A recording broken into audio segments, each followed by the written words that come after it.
Cinema যখন প্রতিবাদের ভাষা হয়ে ওঠে তখন বিতর্ক এড়ানো দায়।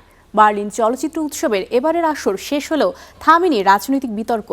একদিকে সর্বোচ্চ সম্মান গোল্ডেন বিয়ার জয়, অন্যদিকে উৎসব প্রধানকে সরানোর গুঞ্জন। সব মিলিয়ে উত্তাল বার্লিনালে। সরকারি কড়াকড়ির বিপক্ষে এবার মুখ খুলেছেন খোদ শ্রেষ্ঠ নির্মাতার মুকুট জেতা ইলকার চাতাক।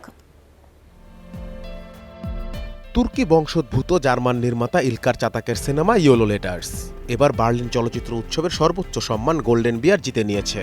তবে উৎসবের সাফল্যের চেয়েও বেশি আলোচনায় ছিল রাজনৈতিক বিতর্ক, যার জেরে উৎসব প্রধান ট্রিসিয়া টাটেলকে বরখাস্ত করার গুঞ্জনও ওঠে।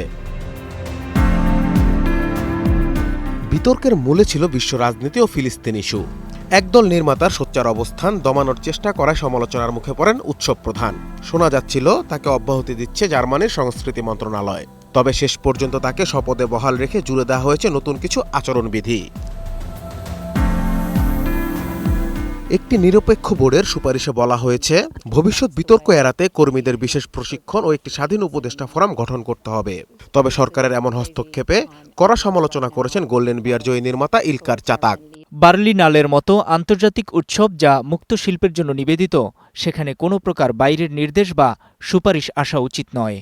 চাতাক মনে করেন চলচ্চিত্র নির্মাতা ও অতিথিদের স্বাধীনভাবে মত প্রকাশের অধিকার থাকা জরুরি। একে সেন্সরশিপ আখ্যা দিয়ে তিনি বলেন, সাংস্কৃতিক প্ল্যাটফর্মকে রাজনীতি ও সরকারের নিয়ন্ত্রণের বাইরে রাখতে হবে। Hiçbir etik değerin kalmamış. Ben direnmekten Ya yoruldum sen ne Aziz. direndin Allah aşkına, gittin tiyatroda 2 tane kavga ettin, direnişçi mi oldun başımızda? Boş hayaller peşinde koşuyorsun Ya Aziz. sen koşma.